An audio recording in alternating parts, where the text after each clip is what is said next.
Good morning, everyone, and good evening to anyone watching from Asia.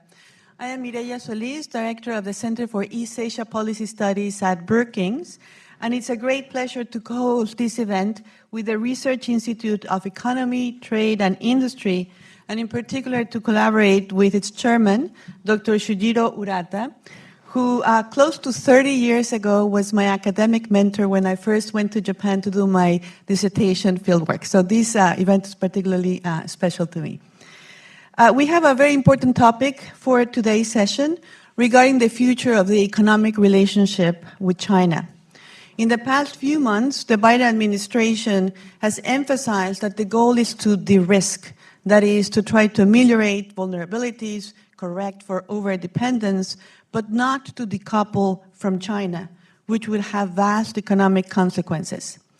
This may sound very palatable to many partners of the United States in the region, and perhaps it will be easier to coordinate because the approach now seems to be about de-risking.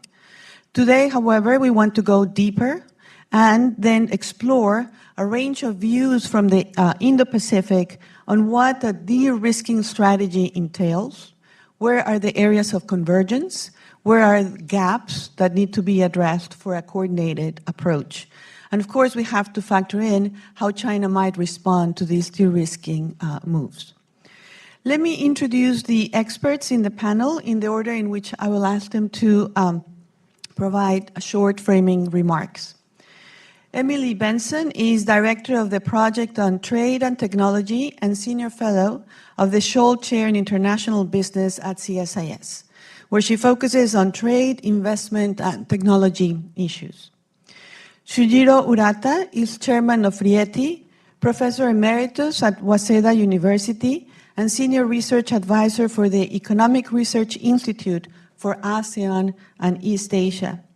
A leading scholar of international economics, Dr. Urata is also a prolific researcher, and in the past 3 years, the pandemic years, he co-edited 5 books on globalization, development, and supply chains. Huong Le Tho is Senior Analyst at the Australian Strategic Policy Institute and a member of the Advisory Board of the Griffith Asia Institute. Dr. Le Tho's research interests include Vietnam's defense and foreign policy, Southeast Asia security, ASEAN regionalism, and China-Southeast Asia relations. And last but not least, my colleague Tanvi Madan, Senior Fellow in the Foreign Policy Program.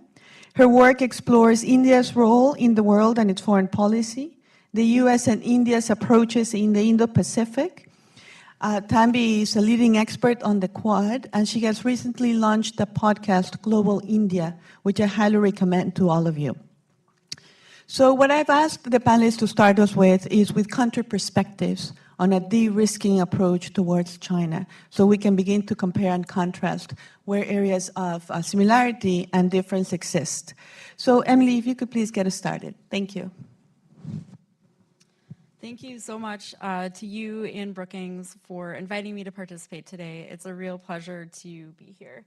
Like she said, I will provide a brief overview of U.S. thinking on de-risking and also how this fits into the new think tank buzzword, economic security, which has in some ways really surpassed traditional trade when it comes to international engagement. So I think when we're looking at de-risking, there's no common definition, and this is the same for economic security. I think in general, the way that I think about it, and a short advertisement, I wrote a very short piece in Barron's recently about this. It's about 750 words, and it's a very simple concept, which is the idea that you need to have a backup plan, a plan B for your supply chains. We tend to attribute this in international relations to the United States focusing overwhelmingly on a geopolitical competition with China. That's true to a degree. I think what that misunderstands is some of the more concrete factors that have led to this rethink. First and foremost is COVID-related supply chain disruptions. I'm from Kansas City, Missouri originally, where we produce a lot of Ford vehicles, and we had to shut down factories and furlough workers because of a supply chain disruption to semiconductors. That is not desirable long-term, and that is destabilizing both to the U.S. economy and to our longer-term trade engagements with close economic partners. And so, during COVID, we really realized that over-reliance on a foreign jurisdiction poses systemic risks. This is not only related to the physical attributes of trade, getting a good or a service across a border, but also the exposure to the whims of a foreign government. When China decided to shut down its economy, that had ripple effects. That really led to this big rethink of supply chain policy. I think the other major factor that we tend to under-discuss is climate change. And climate change, the effects of it are really accelerating. We've seen that in particular this year. We just lost Antarctic ice the size of Argentina. That will have profound effects on the way that we go about global trade. So we have COVID, climate change, and then of course we do have China. And here the idea is that we need to prevent the leakage of very high-tech technology to a country that could potentially use it against us in a geopolitical competition. And so we have the 3 C's. We have COVID, climate change, and China. What's interesting is that a couple of years ago when the administration came in, they identified pretty much the first month where they were in office 4 critical sectors where we needed to engage in additional supply chain security. Thus ensued these critical supply chain reviews that covered semiconductors, critical minerals, batteries, and medical supply chains. And so in identifying those critical sectors, the administration was saying it's really important that we de-risk, that we build resiliency, that we have a backup plan in these particular supply chains. What's interesting is that a couple of years into the administration, a question has emerged, which is to what degree do our close allies buy into this idea that we need to de-risk? And a year ago, I would have said, well, I'm not convinced that everyone's entirely on board. However, the Russian invasion of Ukraine demonstrated in very real terms, particularly to Germany and the European Commission, that over-reliance on a single source creates risk. Since then, the European Commission has unveiled its economic security strategy in June. Germany unveiled its strategy on China in July. Japan is currently reviewing their own economic security strategy. All of this is focused on de-risking as a priority and not entirely on decoupling with China in total. And so at the end of the day, I think the big takeaway is that as allied economies, we're going through this risk reassessment where we realize we're confronting what Adam Tooze of foreign policy and The Economist calls a polycrisis moment. We have a series of external factors that are putting pressure on us to rethink trade as we know it. And National Security Advisor Jake Sullivan made exactly that point when he was here at Brookings in April, that the way we have gone about economic engagement has to change. And that is less a feature of policies that didn't work. And I think it's more of a feature of these changing exogenous circumstances. So let me leave it there for now. Thank you very much, Emily, for those framing remarks. I thought that they set the scene very well. May I ask Shu for a perspective from Japan? Thank you. Okay, thank you very much. First of all, I'd like to thank Dr. Mireya Solis and Brookings Institution for co-organizing and co-hosting this important conference with RIETI. Let me begin by saying that I'm an economist, international economist, as a kind of being trained in international economics. So this economic security is a new area, which I'm still learning, try to study what it is. And so let me begin by responding to some of the questions that have been given to us by Mireya before the conference. First on decoupling and de-risking. I guess we have already heard about maybe lack of definition of de-risking, but in my view, there are some differences between decoupling and de-risking. And talking about the decoupling and de-risking, of course, we heard about, China is the main issue that we're discussing. And so let me just say that China is a threat from the point of view of geopolitics. But at the same time, China is a big market, big business opportunities. So in order to deal with China, what the firms, the countries, the government are trying to do is to maximize the opportunity for business, but to minimize the risk. So in order to kind of achieve this balance, that's very difficult. But that's what I guess the risking is trying to do. Whereas the coupling, to me, is a kind of complete separation of China from the rest of the world or the rest of us. So there are some differences in between the coupling and the risking. Maybe the difference is a matter of the degree. Having said this,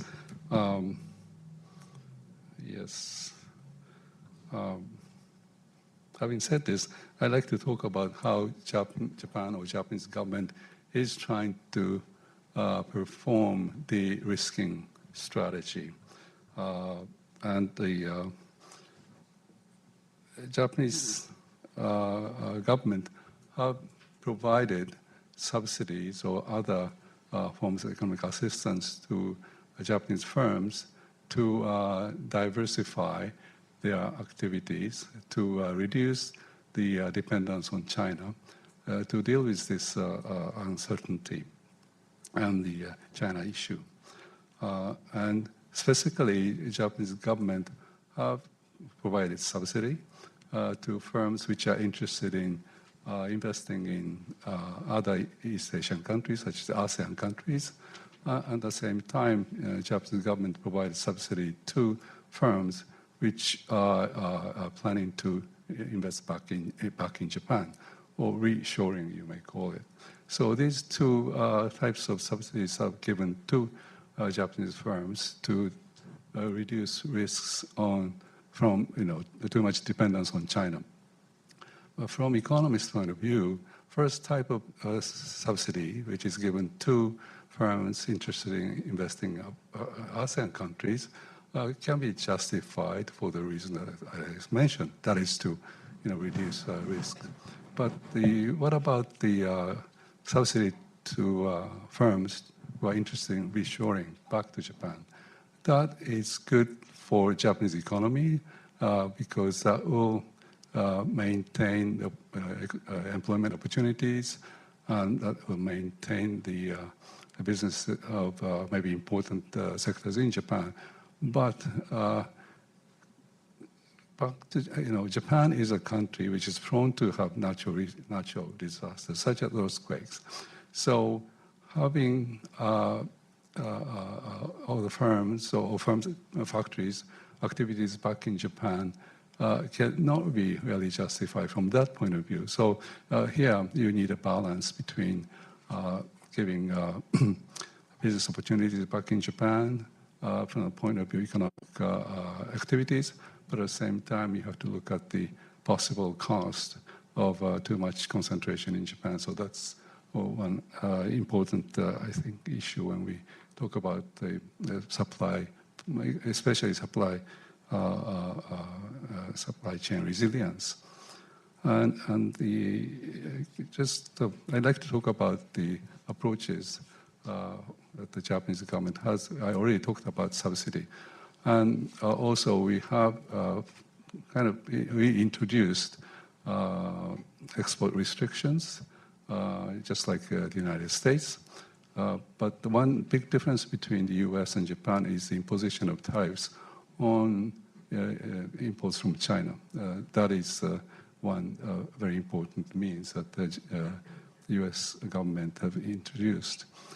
Japan has not introduced additional tariffs on imports from China. And to me, being say, middle power country and being dependent on international trade, I think it is very important to maintain rules-based, open, free trade environment, which is not consistent with the imposition of tariffs. So I'd like to see, U.S. impose tariffs, and China retaliated by introducing additional tariffs, which led to a tariff war. And I'd like to see this tariff war to end. But since US and China, two superpowers, seem to ignore or violate the WTO rules, what can a country like Japan do? Well, here I think we can do several things. First, well, the problem is the WTO. If WTO is functioning as it is expected, that is to enforce rules and so on, then China and the US cannot really introduce these additional tariffs, but they did. So what a country like Japan can do, two things at least. One is to establish free trade agreements with like-minded countries to maintain a rules-based system. And second is to establish so-called plurilateral agreements, trade agreements, which focus on some specific issues like digital trade with like-minded countries. So there are at least two ways to establish trade rules, which I think Japan should really promote. And finally, again, one of the problems with WTO is this function of dispute settlement mechanism. Here, I have to say, US is a problem. And in order to deal with this problem, a group of countries, like EU countries, Canada, Australia, set up this mechanism called MPIA, multi-party interim arbitration mechanism, which Japan finally joined in March this year. So this kind of mechanism should be, I think, promoted given the situation. So these are things which I like to see happen, so that we can avoid a substantial cost coming from these tariff wars. Thank you very much. Thank you very much. I thought it was very interesting, your discussion of the difference of subsidies for onshoring and diversification, but also when you talked about WTO, free trade agreements, dispute settlement, all of those areas are where the United States and Japan are in different places. So I think we begin to see some of the challenges ahead. Hong, may I ask you to go next? Thank you, Mireya, and thank you for having me at Brookings and a part of this project. So it's a great honor to be here with you. A couple of initial reflections on the new term of de-risking and how regional countries, especially in Southeast Asia, are reacting to it. And I'll focus later on specifically on the case of Vietnam. So first of all, I think the definition de-risking, obviously, by the very definition of it, makes more sense than decouplings, and nobody would dispute with reducing risk, especially countries in the region. Nobody is interested in increasing risk or tension. So, and putting economic security at really the conversation of the American strategy towards the region, the Indo-Pacific strategy, it has been a missing piece, really, the economic component.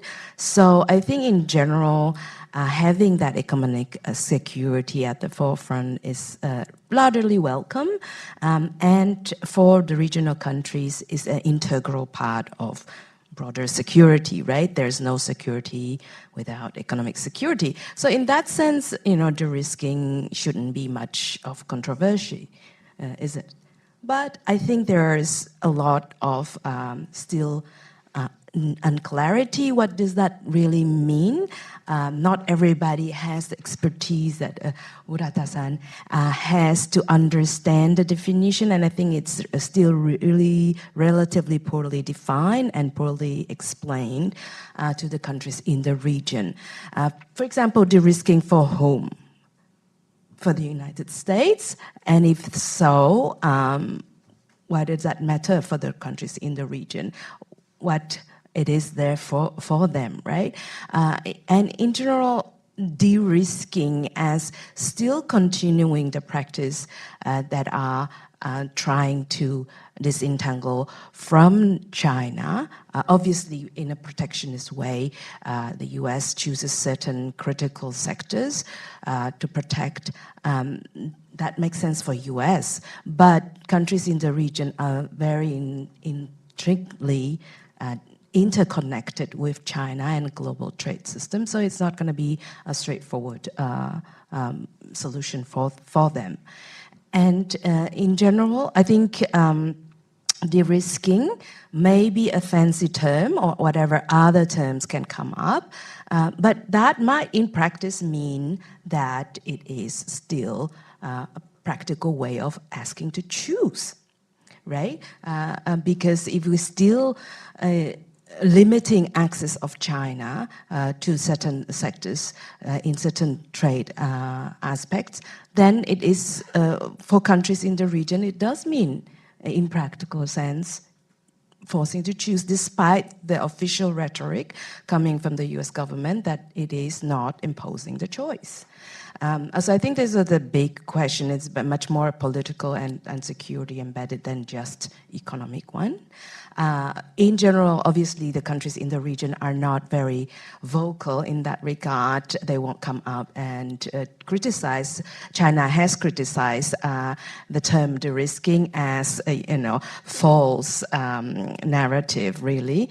But I think one of the more direct response to de-risking came from Singapore Straits Times, saying that de-risking is actually introducing risk to everyone.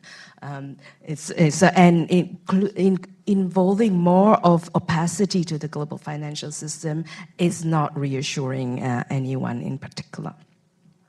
Now, aside from the term and from the narrative coming from it, what are the real implications that might be there? Because I think the scope, nobody is really able to predict the full scope and full implications is just still in terms of speculations right now. I think it is very important to stress the idea of trust here. And it's beyond, obviously, just economic numbers. It is very much political. The idea of friendshoring is basically basing on the political and strategic trust that U.S. has to certain selected partners and allies in the region, including economically. So it is, again, I think there a lot of times it comes with the idea that cooperating with like-minded partners, again, it's more than just economic, it is also political. So I think countries in the region are also worried to fully embrace this approach because that also may have implications that are more entangled in the intensifying great power competition and US-China competition. So that kind of cautious approach to this de-risking idea is also a way of signaling that they don't want to be more entangled than they need to be anyway. Vietnam is a very interesting case because it has emerged as one of beneficiaries of this trade war in the recent years as the tariff war between US and China. A lot of redirected investments as well as redirected bases for companies and manufacturers have come to Vietnam in particular due to proximity to China, but also its macroeconomic features, and increasingly, obviously, for the political reasons. A couple weeks ago, in mid-September, President Biden visited Vietnam to upgrade the relationship, the bilateral relationship, to comprehensive strategic partnership. And while this is very much been analyzed through the lenses of political and security elevation of the relationship, of course, the idea of more cooperation in technology and support for Vietnam's role in the global supply chain, especially its emerging role in the semiconductors, has been a focal part of this trip as well as this evolving relationship. Vietnam is obviously actively understanding the opportunities that come from the great power competition between US and China and this so-called trade war. There are other countries in the region also benefiting, but I think we have to distinguish between short and mid-term, as well as long-term implications. Because yes, it is a window for opportunities for these countries in short to mid-term, but I think in long-term it introduces more risks and more challenges to these countries, including the counter effect that this really much strategy wants to achieve, which is even becoming more dependent with China, given the supply of their interdependency with China in terms of trade and supply. And in recent cases, there are a lot of worries that China will channel its products through the third-party countries, including the ones, the economies in Southeast Asia. So there are a lot of challenges there for countries to grapple with, and including that, that in long term can introduce some punitive actions from both US and China, should they continue to be entangled in this evolving situation. So I think in general, really it doesn't matter for the countries in the region how you call it. You call it decoupling, de-risking, or any other term. But I think it is what matters is the practical effect on their economies. And given that the region is primarily still a developing economies region, they are interested in open trade, open market, access to market. So the more protectionist policies from the US, the more insecure they will feel. I'm not sure if I ran out of the time, but I might leave it there, and we can dive into that later in the Q&A. Thank you very much, Hong. We'll have much to discuss for those really insightful set of remarks. I really appreciated the way you describe Vietnam's balancing act, in the sense that as many countries try to de-risk, diversification towards Vietnam becomes a very attractive proposition, but Vietnam is also worried about the risk of decoupling, the risk of more protectionist policies coming their way. Thambi, if I can go to you. Thank you, Mireya. I'm going to talk about kind of India's approach to economic security. And I'm going to start with something the Indian foreign minister said last December. He said, "To my mind, neither technology nor globalization should be considered really economic issues. I think they're very strategic issues." And he went on to lay out the kind of key elements of India's economic security approach. And indeed, his quote kind of reflects India's attitude these days or a renewed focus to economic security. And I say renewed because this is not very new for India. It's always, to some extent, had a de-risking approach, but it's usually been de-risking in terms of the whole world. And now it is motivated by some old factors, including kind of domestic desire for strategic autonomy, but also now intensified concerns for China, about China really driving this effort. I'm going to lay out kind of three things. One is where is this intensified concern about China coming from? Second, what has India's response been in terms of the economic security approach it's taking? And third, what are the implications for the US and other like-minded partners? So on the first, India's view of China as an economic partner has evolved, much like it has here. What you've seen in India is going from a focus largely on the opportunities that China represented economically to increasingly worrying about the vulnerabilities that it poses to India.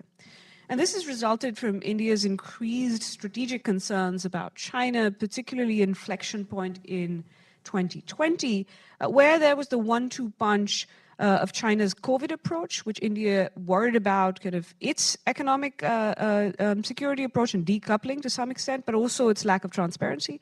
And the second thing was a fatal India-China boundary crisis.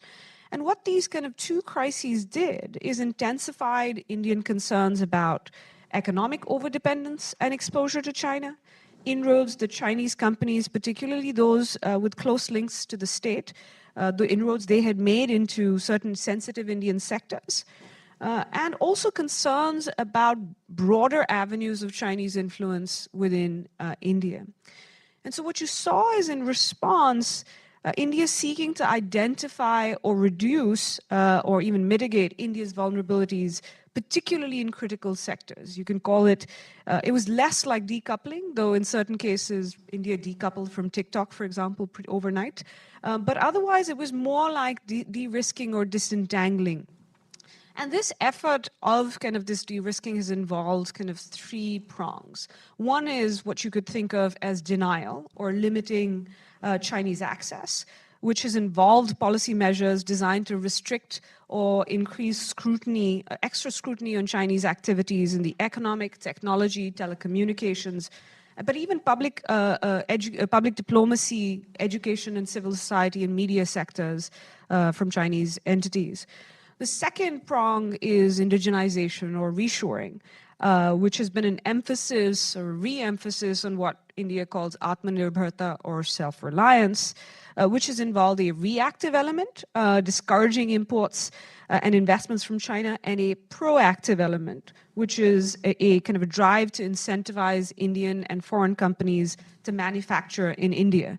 And this has led to things like production-linked incentive schemes in particular sectors that India worried about overdependence, the pharmaceutical sector, for instance, electronics, solar panel manufacturing. And so you've seen, and this and many more, you've seen investments in that, you've seen subsidies to encourage this, and you've also seen a renewed Indian interest, which was new for this Modi government, in bilateral trade agreements as well.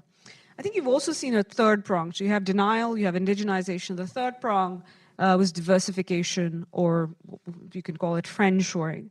And this has been seeking alternative sources of capitals, goods, and technology from more like-minded countries to, among other things, diversify India's dependence.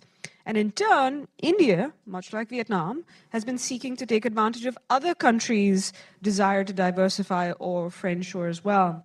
And so you've seen that therefore, that greater investment for India in bilateral relationships, but also experimenting with issue or interest-based coalitions like the Quad, but also like I2U2, which is US, India, Israel, UAE, and focused on technology and food security.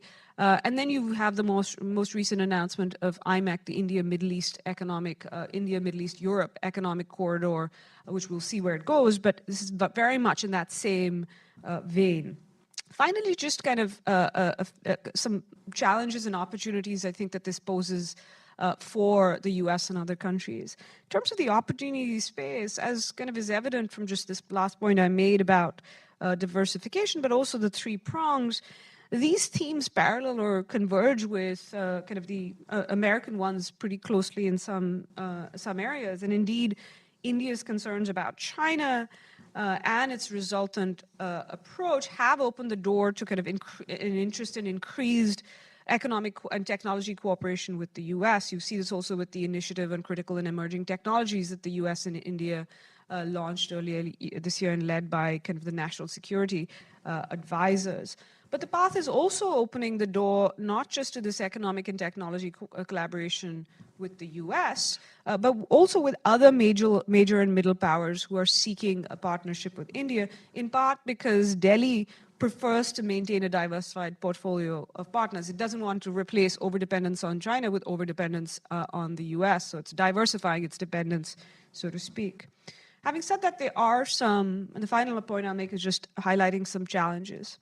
One of the challenges and the limits to kind of this approach, or the challenges might pose for us here, is that sometimes kind of the idea, if this is coming from a similar instinct on concerns about overdependence on China, that's one thing. But if it is actually reinforcing a protectionist instinct in India, that could affect a larger set of companies. And so there's also the kind of related aspect that the economic and technology restrictions vis-a-vis China that India is imposing can adversely affect all foreign companies, either by design because of that protectionist instinct or inadvertently, as we've seen in some case. these restrictions can also complicate or limit the operations of multinationals looking to diversify that work across India and China, which India realizes. So you've seen Apple, for instance, wanting to invest in India, but getting the Indian government giving it some leeway in terms of imports from China of certain components for the supply chain. So you are seeing some learning, but this is a real challenge. And there is also the reality that on certain issues, including global economic governance, data localization, sanctions, India's views can actually overlap with those of China more than the West in some cases. And these are usually issues that reflect Indian concerns about overdependence on foreigners in general, impingements on sovereignty, or the needs of the developing world. You can also see another kind of limit, and this is more for India, but also for any company that is doing business in India, is that that is seeking to de-risk itself, is for the foreseeable future, China will remain an important part of not just global supply chains, but India's supply chain, and particularly for an India that is looking to further industrialize, and particularly in the manufacturing space, China will continue to be a key source of imports. So by volume, you're actually seeing India's imports from China increase, while the share of China's in India's import kind of mix is actually dropping. But nonetheless, the volume, I think, and it will continue to increase for a bit. And then finally, I would say one challenge is that for domestic economic and political reasons, there are still limits to what India has been willing or able to do to make itself an attractive economic partner as other countries try to diversify. And this is particularly limited what it is able to offer in terms of trade. And so you see this particularly in India's region, where much like the US, it's offering a lot of other things, including investment in infrastructure, but the thing that a lot of its neighbors want is market access, which it is not offering. I'll stop there. Thank you, Tami. That was terrific, and I appreciated your discussion of how India's thinking on China has changed quite dramatically, has become more skeptical, and that there is obviously the border dispute that had such a profound effect, and we should not lose sight of the de-risking, decoupling debates are also propelled because of these growing national security risks. I also think it's interesting that you're talking about what India is doing on all these levels, and perhaps that we'll see a more proactive foreign economic policy coming from India, but one that not always align with the United States. Data flows is an item you mentioned. And for later, I would really like to discuss whether, given the weight of India in the developing world, whether India's economic security will have particular influence in how other countries are thinking about how to hedge in this era of uncertainty. So now, let me then transition now to a conversation with all of you, and then I'm going to bring you all in with your comments and questions. But to stir the pot, let me be a little controversial and say that de-risking is like comfort food. We like the term. It makes us feel better, more assured that we're not going to break the world economy, that we're not going to transition to a fractured international economic system, but that perhaps there is a little bit of wishful thinking in the de-risking rhetoric that makes us feel reassured. It has a very good vibe. It's supposed to be more restrained, focused, measured, and try to just tackle the areas where there is particular risk and leave the rest alone. But perhaps the world is a little messier than that, and perhaps you can move with the risking intentions and end up producing decoupling. And it could be that what I want to get from all of you is you think that there is a different philosophy behind both, and that has a concrete way in which you would sort out policies that are very different. If you have a de-risking or a decoupling strategy, you could tell them apart. Let me tell you why I'm skeptical. I think that when you look at the combination of measures that are being put in place, you're talking about a broader separation that perhaps de-risking conveys.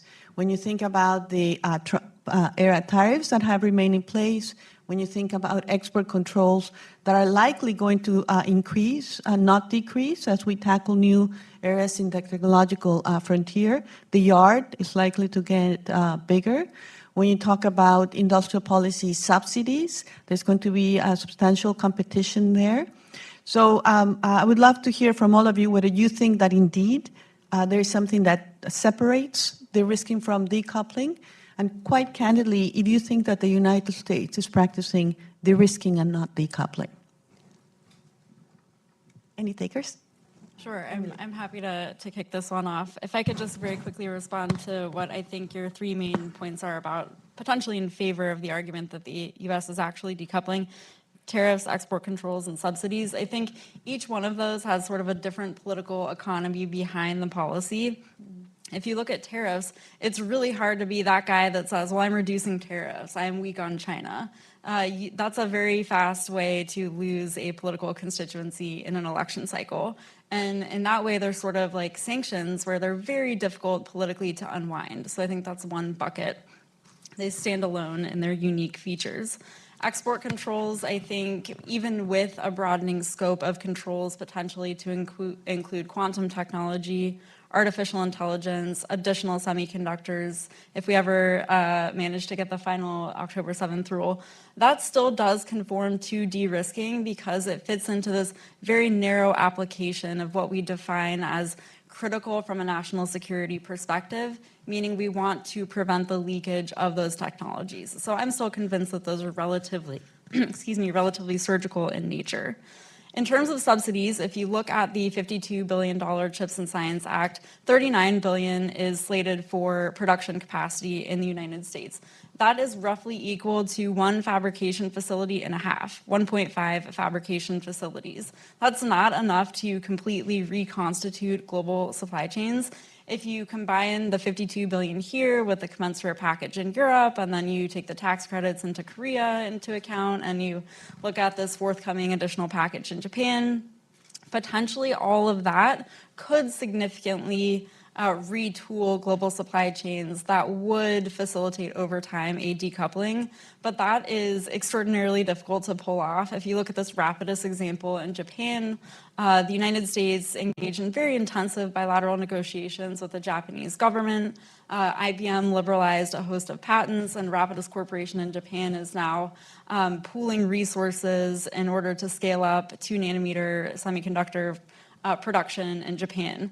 That was extraordinarily labor intensive, and I'm skeptical that we can replicate that type of deep cooperation across other jurisdictions, especially when other jurisdictions still need to invest in infrastructure or retool their taxation system. So to be determined. One last comment on subsidies is the IRA. China has already spent one half of an IRA this calendar year so far, and the cash is out the door. And I think that the United States, again, if we're thinking of really investing in friendshoring, defining alternative jurisdictions, defining who's a friend, we will need far more subsidies to follow through on the agenda. And I'm very skeptical that we have the political appetite here to continue spending as the drama from last weekend demonstrates. Thanks, Emily. Tanvi? Just kind of reinforcing that, I think it's, I think we should stop talking about deglobalization because it's going to be a different kind of globalization. I like Emily's word retooling. It is going to be a retooling of globalization, and in some ways, in part, it is because I think for a number of countries, China's decoupling, which we often, we think we started it, but a lot of countries, it's not just the US, where part of that political pushback has come from the fact that it was seen as asymmetric, the lack of reciprocity.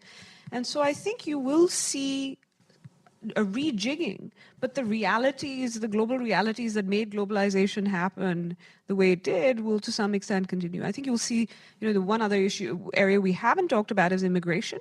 And I think you've even seen in the last few years, you saw even on immigration, countries were not de-risking as such, but changing their attitude towards that. We might see that change again as countries focus on innovation agendas, but nonetheless, that was another area. So I think you will see, you're not going to see entire decoupling in most areas, but I do think we will see decoupling in some areas, either because countries like the US and India are carving out certain sectors where, yes, I think they're pretty kind of clear that they do want to in critical strategic sectors.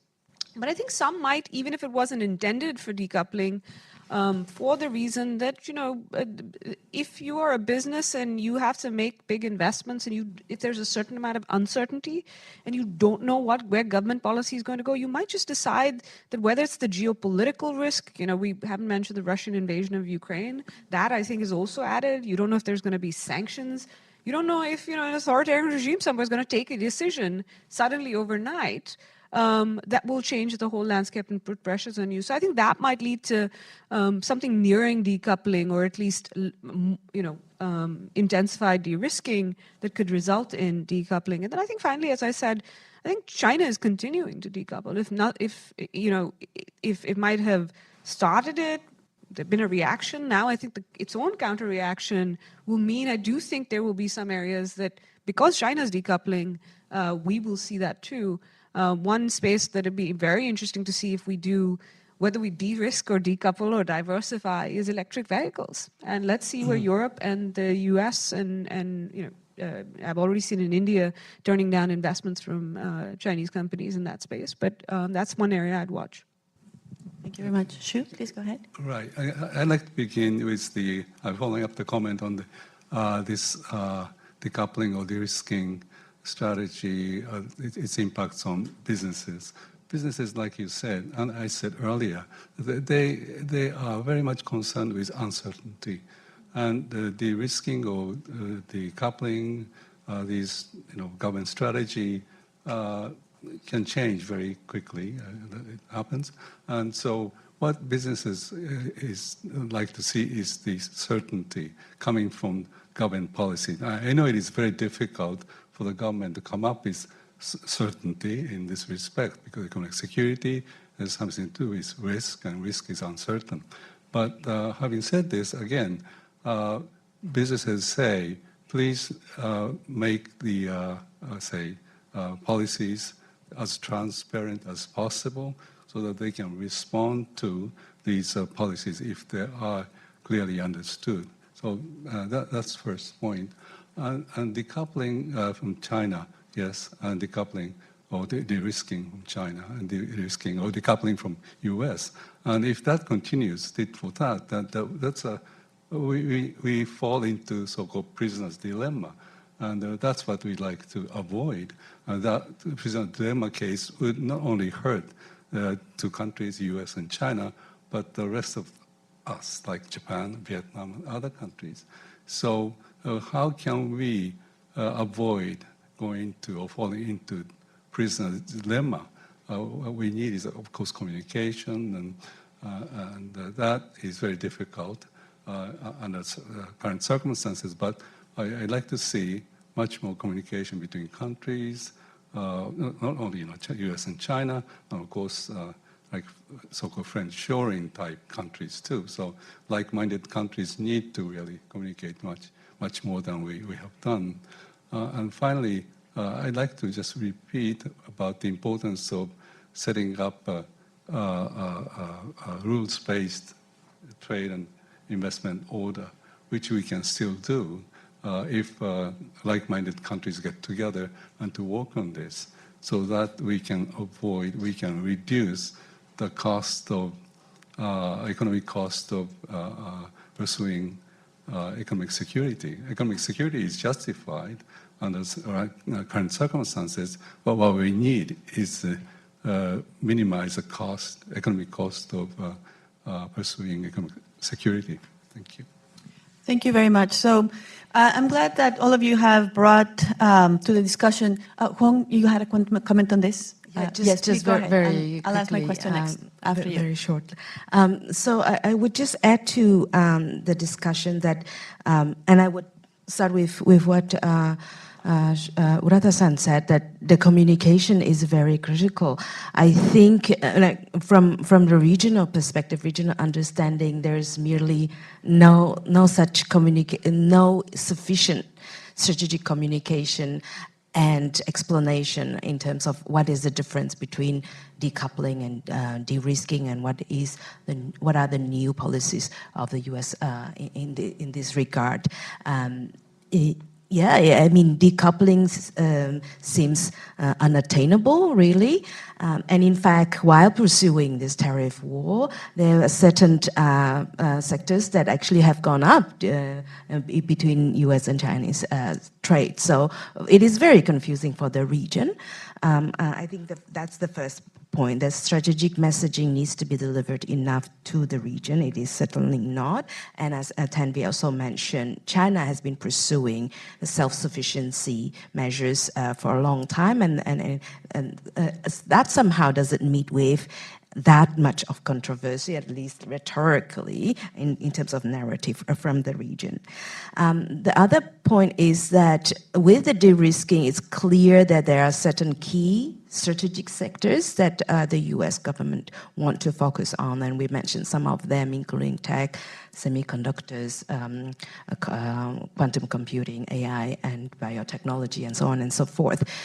Again, from the regional perspective, those are very high-level sectors where not all of them have advanced in this area. So they need a lot of investment, they need a lot of know-how transfer, they need a lot of assistance.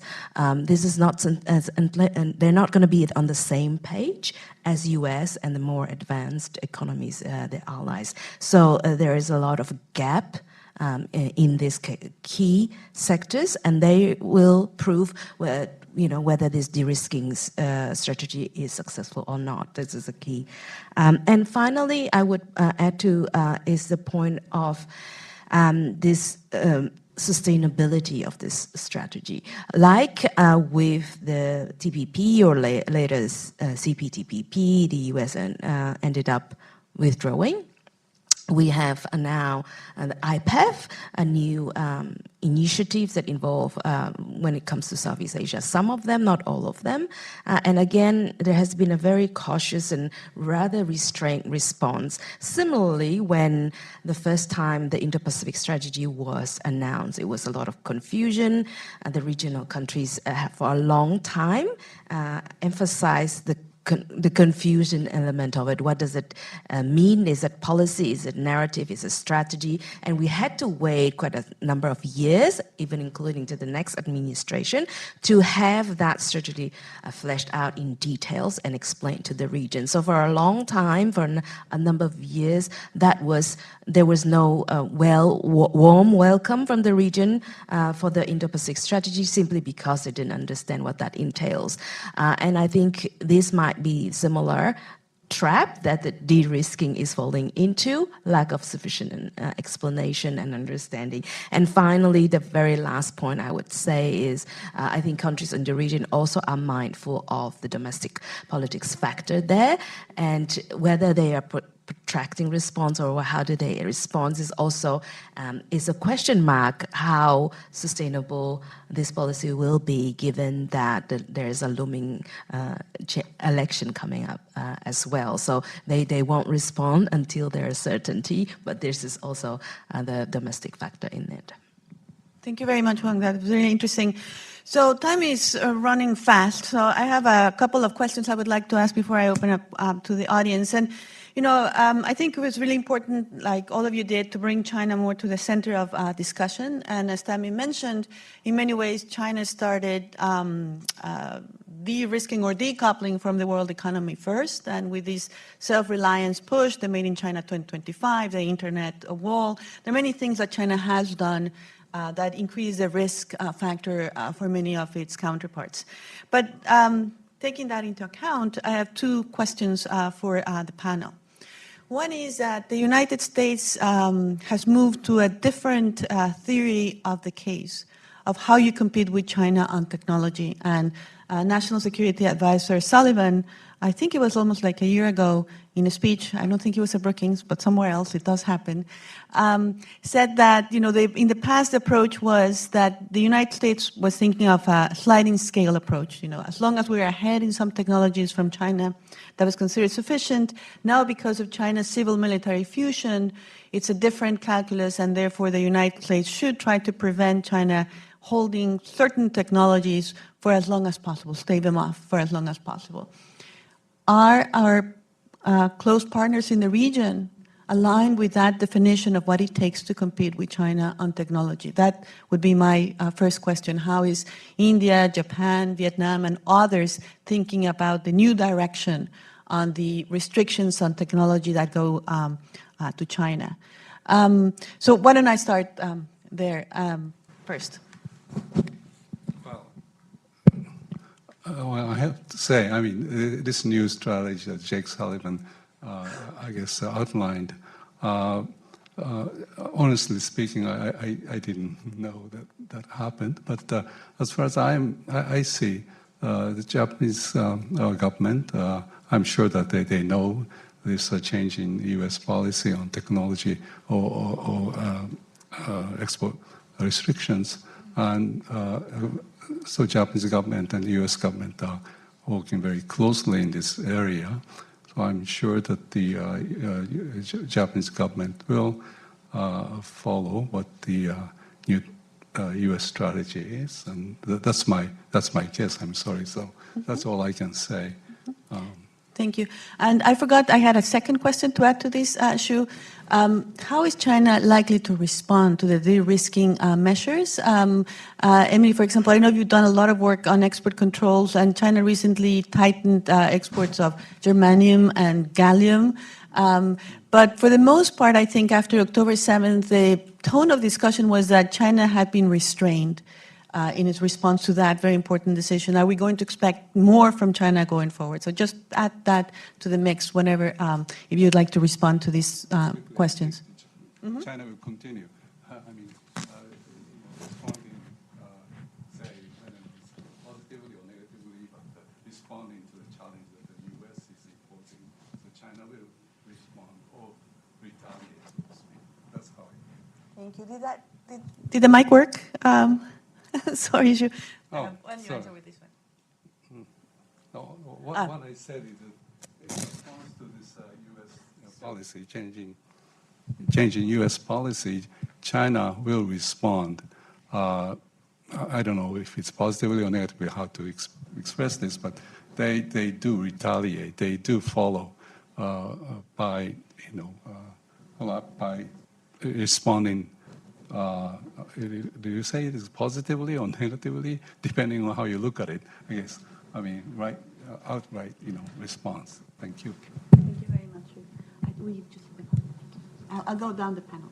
So I think there are a couple of things here, and this is controversial, so hopefully this doesn't get me canceled, but I actually do not see the current approach to export controls as a massive departure. Sure, it's significantly wider than in the past, but one of the primary attributes of export controls is that they have been ubiquitously aimed at preventing leakage of high-grade technology that could have a destabilizing effect on the global peaceful order.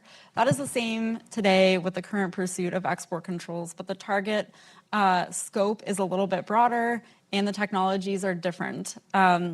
Historically, export controls have been aimed overwhelmingly at the non-proliferation agenda. We're seeing export controls shift to confront today's challenges. Again, this is mostly an attribute of a changing international system with the proliferation of new and emerging and foundational technologies. If you look at Iran, for example, export controls have been exceedingly effective at making centrifuges cost a lot more and take a lot longer to obtain. That's a job well done, and I think that's really the goal of the U.S. export controls currently, is to prevent a long-term destabilizing effect on the global order. In terms of Chinese responses, I think there have been several cases throughout the past year, whether or not it's making it more difficult for economic intelligence firms to operate in the Chinese market, or the exclusion of Micron chips from advanced infrastructure in China, or, as you note, the July application of this new rule to implement licensing restrictions on gallium and germanium. Now that the dust has settled on the gallium and germanium response, we see that it was essentially a warning shot, which again I think is a reflection of the acknowledgement that the export controls could have been a lot worse for China. They did not respond in kind. There's also a deteriorating macroeconomic environment in China, and so they're not probably able to respond in kind right now. But what's interesting, and other colleagues have noted, is the role of the private sector here. So if you recall, right after the gallium and germanium licensing restrictions, a lot of mining companies came together and said, don't worry about it, this is a warning shot, we can scale up anytime we want, we can absolutely find an alternative supply. Well, who's working on it?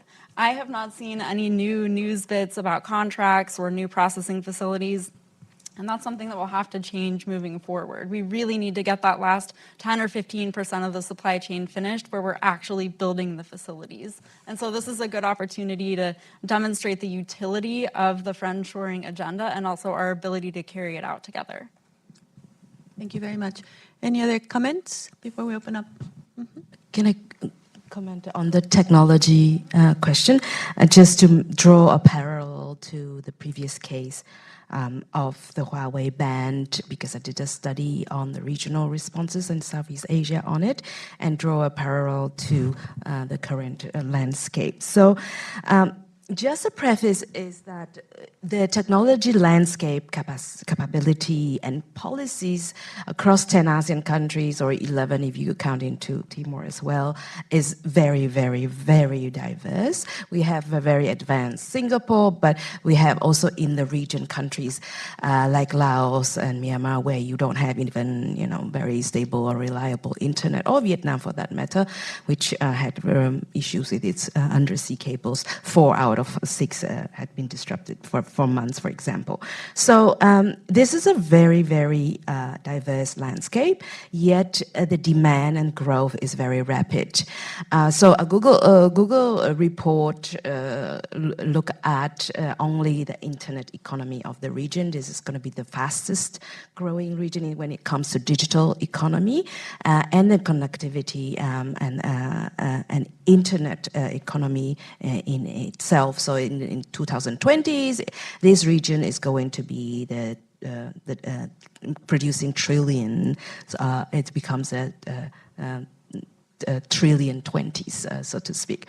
So it's a huge market, huge potential, huge growth there, while it's still very, very uneven and diverse. What they are interested in is, like I said before, a lot of access to support in their digital ambitions. They have huge digital economy ambitions, but also some countries more than others have very high ambitions in terms of industrial policies, and Vietnam being an example of that. I mentioned earlier in the opening remarks about its ambitions in playing a bigger role in the global semiconductors supply chain. Now, I think ideally they want that support from both US and China, and what they are afraid, and that was fleshed out in that Huawei ban in the 5G choices, is that they are worried about a potential of digital iron curtain. Right? They are not in the position to be in either camp because, for example, yes, when US and some partners and allies introduced the Huawei ban for the 5G, a lot of countries in the region have been using Huawei for their 3Gs and earlier generations. So it's very hard to shift, right? And there have been, of course, security considerations among the countries in terms of choice. And while they'll never ban outright Huawei, some of them opted for other providers, and that, for example, Vietnam and Singapore and a couple of others as well opted not to choose Huawei, but they will not outright ban Huawei. I think there is also an issue of security considerations there, and when it comes to this time, I think with the risking, it is very hard for countries to choose again, and I think they need a lot of assistance, which China also has been providing in various initiatives, whether it's training the IT capacity in the region, building the incubators. This is something that is of huge demand of the region, especially during and post-COVID, where everyone was into that digitalization bandwagon, but a lot of countries in the region don't have that capacity. And I would just say that they do want to have a cake and eat it, and the prospect of that digital iron curtain is certainly something terrifying for the region. Very interesting. I'll pass it okay. in question and answer so we can go to Okay, thank you very much. So you've been very patient. Now it's time for questions. I might take 2 questions at a time, depending on how many hands I see up. Antoine?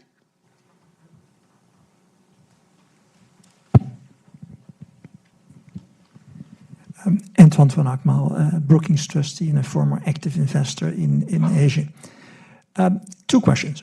One is, will there be a point where China's regional dominance becomes so great that de-risking simply becomes too risky for its Asian neighbors?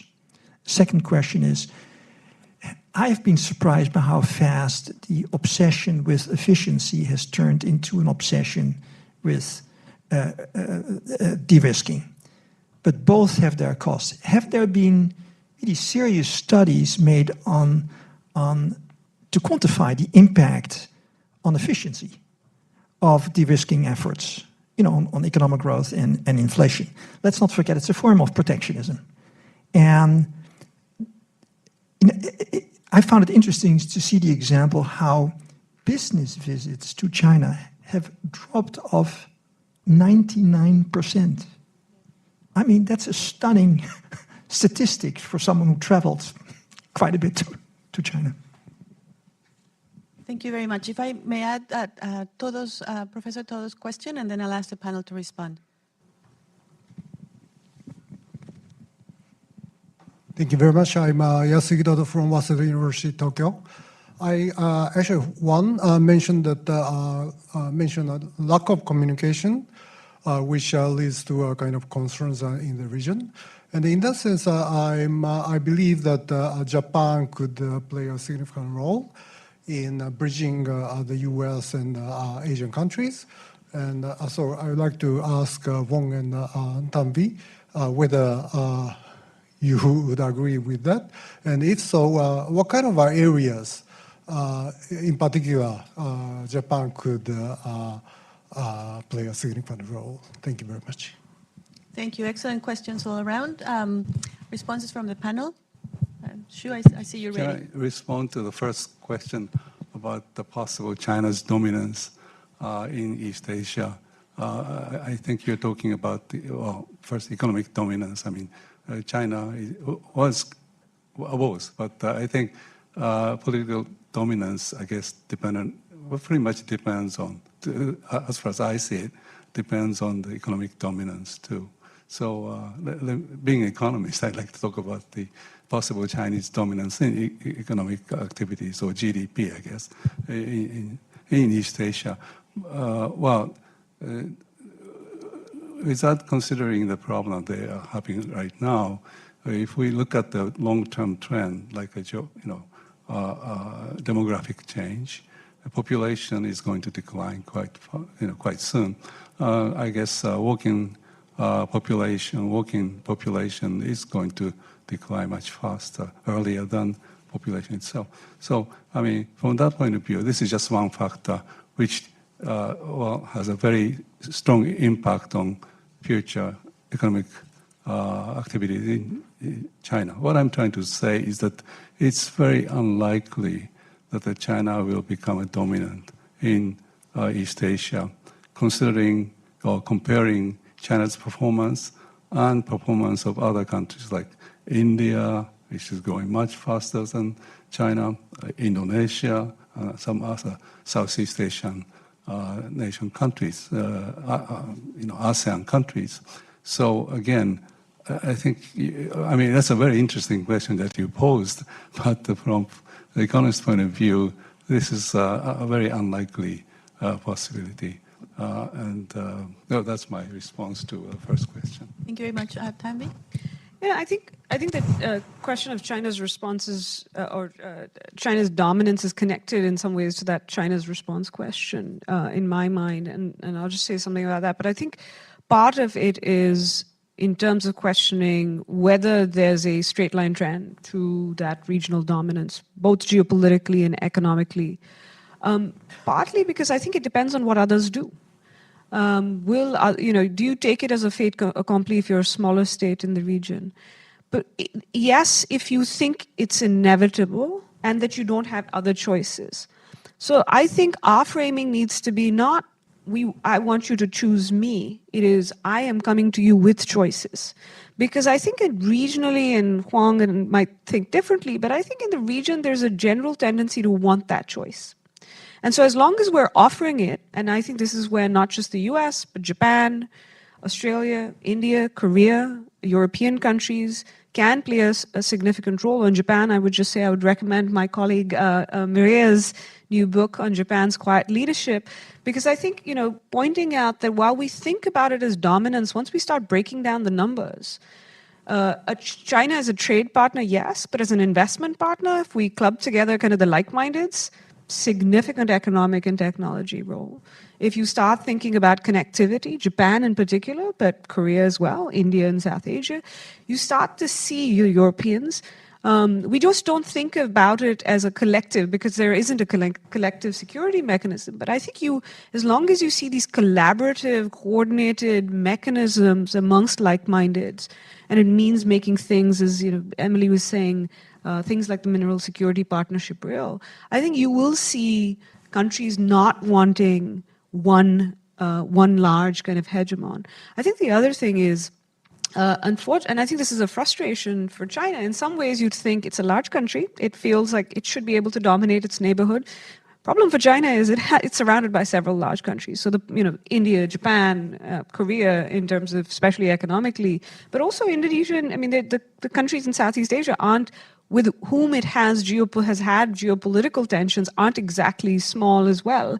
And so I think in some ways you will see that as long as these countries themselves are growing, you will see that they will have. I think they will try to kind of resist this dominance, so to speak, and benefit from other countries diversifying. So even if it's Chinese companies going and investing in a Vietnam or Indonesia and then trying to export here, at least we haven't created a single point of failure.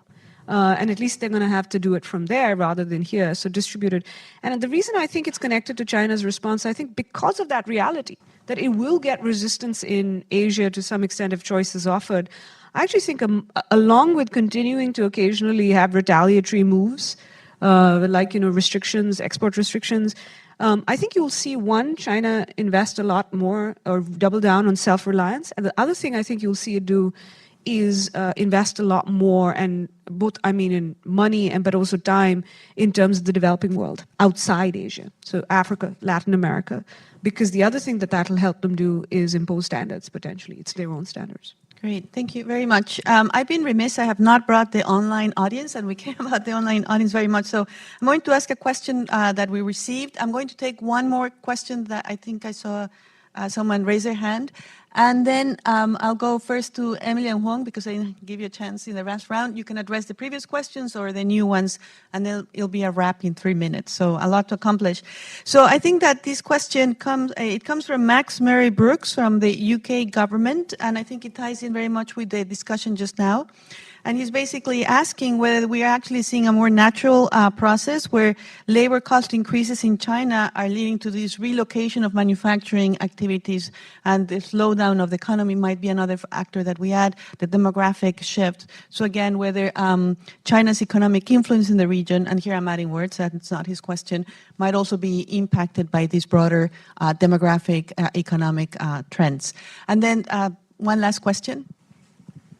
Great. Thank you very much. Daniel Melsop from the American Enterprise Institute. This is the topic of conversation amongst all the policymakers around the region now, so really important that you're having this.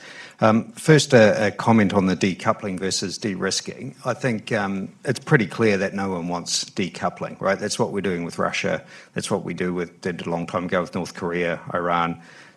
We don't want to. No country really wants to decouple with China. I think our politicians are being quite clear on that. It's de-risking and not decoupling as the full sentence they're using.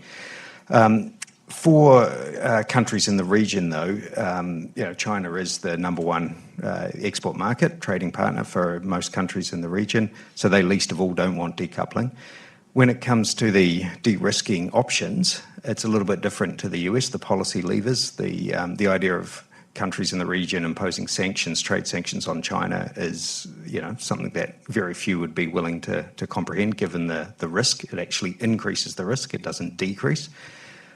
So the other side of that coin is trade liberalisation with partners in this friendshoring idea, but that's currently butting up against the trend, at least here in the US, of moving away from trade liberalisation. So I was keen to get some views from the panel on how we sort of make those two competing ideas work. Thanks. Thank you. We need another panel on that, but 1 minute left, and Emily and Huang, and then we'll see someone else that has, well, we're borrowing your time. Go ahead. Let me try to shoehorn my response into several questions there. I think the 99% drop in business visits is alarming at face value, but it's worth unpacking some of the features of why that may be the case, and I don't think there's one reason in particular. I was talking about this with a friend the other day. We always point the finger first at the United States as leading a certain policy, but China has engaged in a lot of behavior that is chilling investment. And if you look at the U.S. bid to implement this new outbound investment screening mechanism, sure, that is probably having already a chilling effect on bilateral investment in China. At the same time, there's some very practical reasons that explain the lack of bilateral business ties. For example, last time I looked at price flights to Beijing, it was $15,000 for economy. There's an insufficient supply of literal airplane flights to China right now. Also, people are traveling less. We're living in the Zoom era, and I think we need to kind of step back sometimes and think there are other factors at play. It's not all of this sort of doomsday geopolitical competition. Of course, those features are there, but there are some practical hurdles as well. Thank you very much. And Huang, very briefly, if you don't mind. Thank you. Very briefly. On the question of dominance, just quickly, and to relate to what Tanvi started, yes, Southeast Asian countries don't want to make outright choices. I would argue that some of them have made choices a long time ago.